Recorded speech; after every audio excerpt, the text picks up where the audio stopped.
lawsuit of whether that person is a principal Right. officer.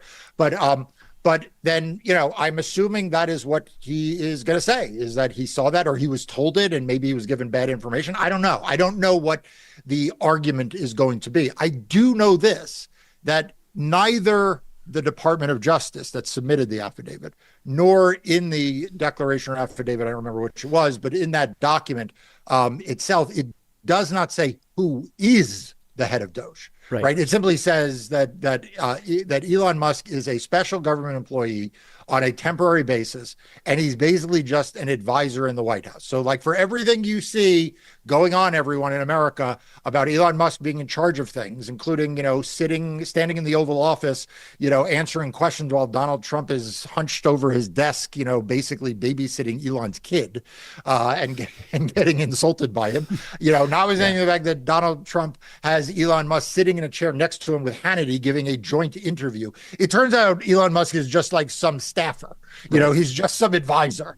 But look, I mean, this is like I said, there's a knowable answer to this, and it's going to get sorted out because there's going to be discovery in this case. And someone is going to get the documents, get the emails, maybe take depositions, and say, when they were discussing this internally, who were they saying was in charge of Doge? When Elon Musk was giving interviews, who did he say was in charge of Doge? When his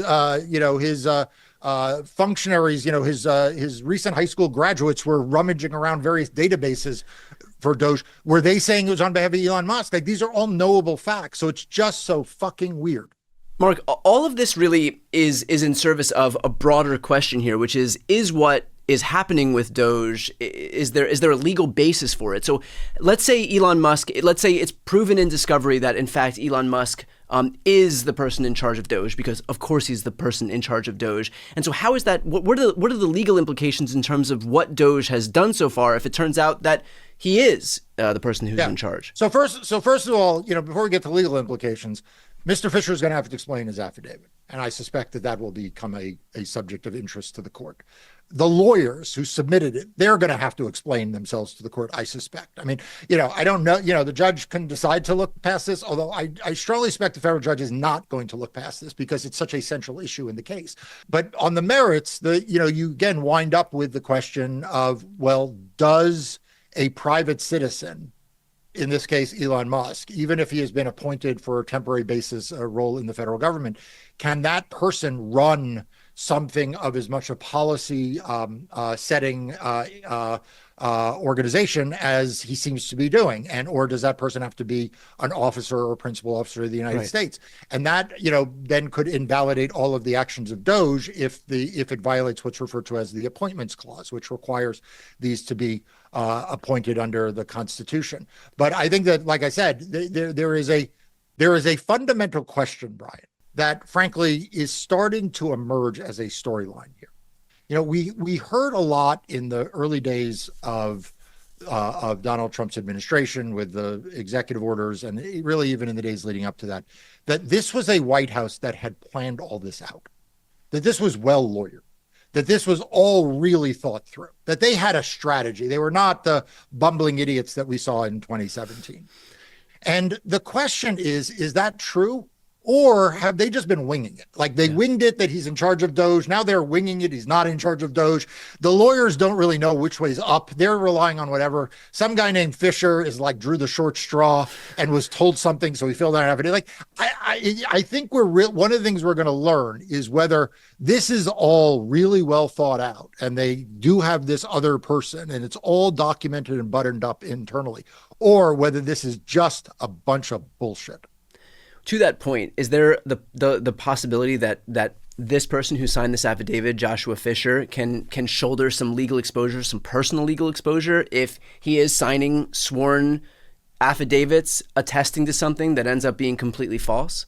Well, it depends on whether he knew it was false. It depends on what steps he took. When you swear something out, when you submit something to a federal court, it's subject to false statement and perjury. requirements. But we don't know whether Fisher, like I said, relied on records, whether he relied on something he was told, or frankly, whether it turns out Elon Musk was never in charge of Doge, and he's been lying about that all along. Like that, it turns out, and it turns out Donald Trump didn't know. Like it turns out Donald Trump was all a big misunderstanding. The two of them and Vivek thought that they were all in charge of Doge, but it turns out none of them ever were. You know who I think they're going to say, and I want the tape to reflect this.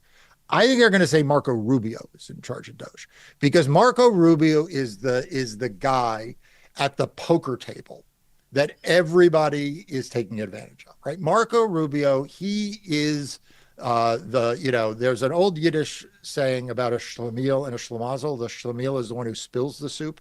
The schlemazel is the one who winds up with the soup in their lap. I think Marco Rubio is definitely the schlemazel of this administration, and he will wind up being the administrator of Doge. Well, we will, of course, stay on top of this, given the fact that there are broader implications for maybe the legality of what Doge is doing and has done at the IRS and Treasury and CFPB and all of these other agencies, and whether all of that stuff could stand. So we'll, of course, stay on top of it. I know that you've been covering it. It's all going to turn on whether, Big Balls and, who's going through the records. Maybe the internal email is like, look, I am doing this on behalf of Marco Rubio. Yeah. The head of Doge. Who knows? Well, I know that you've been covering this extensively in Democracy Docket, which is the news outlet you founded to focus on everything voting in elections. Highly recommend for everybody watching right now to support independent media, to support Mark and his team, and to get the advantage of an invaluable resource in the journalism that they put forward. Please make sure to sign up for Democracy Docket. I'll put the link right here on the screen and also in the post description of this video. I'm Brian Teller Cohen. I'm Mark Elias. This is Democracy Watch.